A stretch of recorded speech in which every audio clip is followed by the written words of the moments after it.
Kלים Perik Yud Zayin, Mishnah Vov, and we're now moving on further with these fundamental Mishnayos about Shiurim.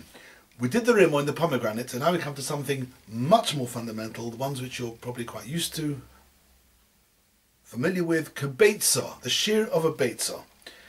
Now, as a little introduction to the subject of Shiurim.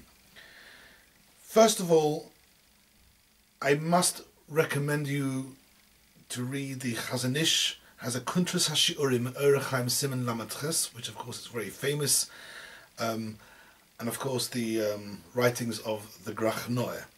Now, the shear of a Beitza is a shear of a volume. It's a nefach, a shear of volume. And in a nutshell, the summary of the Chazon Ish is as follows.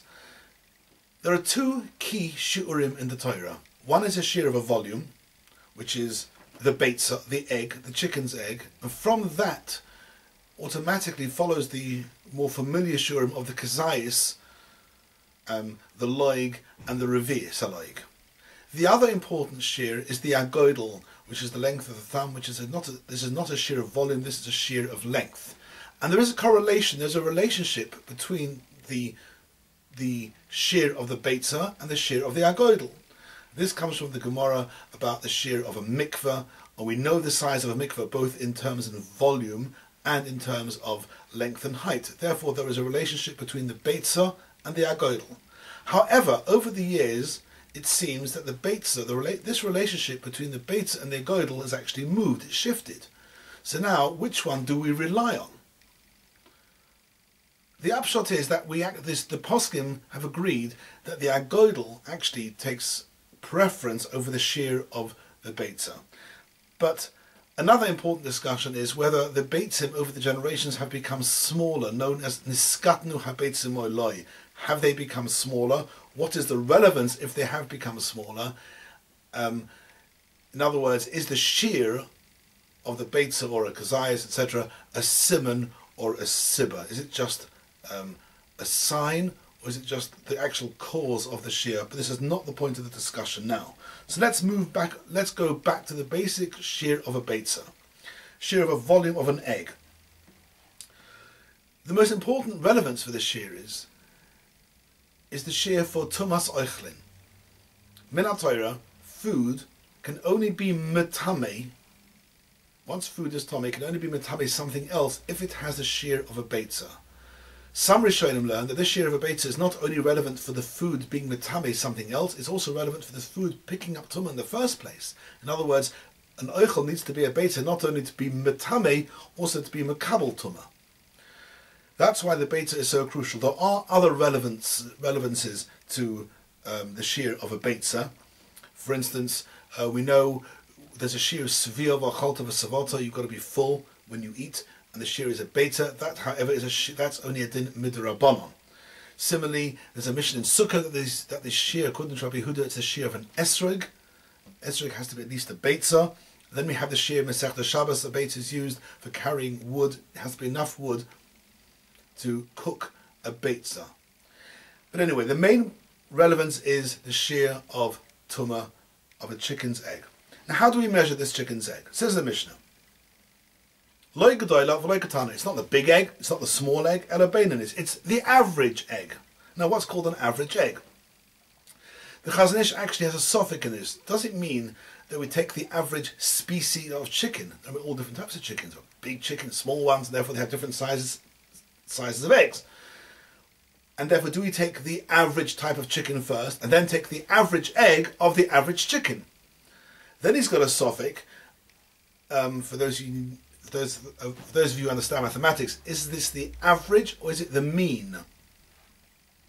Then he's got a suffix. Does this shear apply to chickens just from Eretz Yisrael or chickens from the whole world? And he's not sure. The Chazon Ish actually states in the Torah and is actually how we measure this average chicken's egg.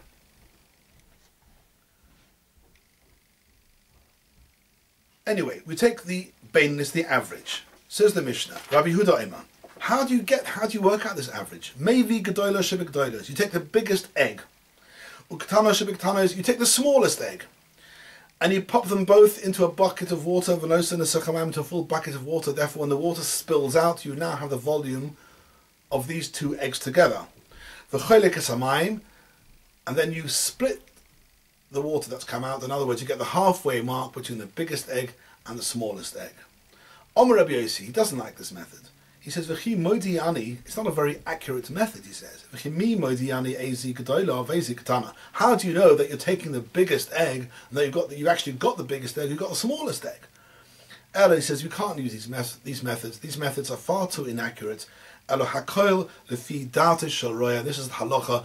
It's up to the person to make his own, up to the beis din to make their own judgment. As they have to look at the egg and say, yes, this is an average egg. There's no actual mathematical method of working out the size of an average egg. The Chazon Ish actually asks, the Mefarshim all ask a kasha, why does this, when the Mishnah is telling you how to work out an average by plopping into water, measuring halfway, etc., why doesn't it do it on the previous Mishnah when we had to know the size of an average pomegranate? Why does it wait till the Mishnah of the egg to tell us this method?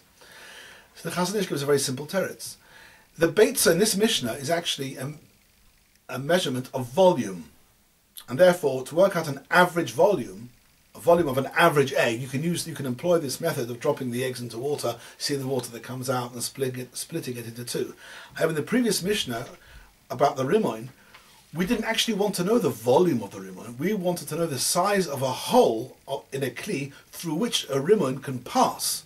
That's got nothing to do with volume of the rimoin. That's got to do with the diameter, the cross section of the rimoin, and therefore you can't employ methods of dipping it into water and see how much water spills out. We're not dealing with volume. This is the first Mishnah which deals with a shear with volume, and that's why this method is discussed here. But at the end of the day, the halach is like Rabbi Yossi, Hako lefi data sharoya, and that's the egg. And next Mishnah, Mishnah Zayin, we come on to the fig. See you.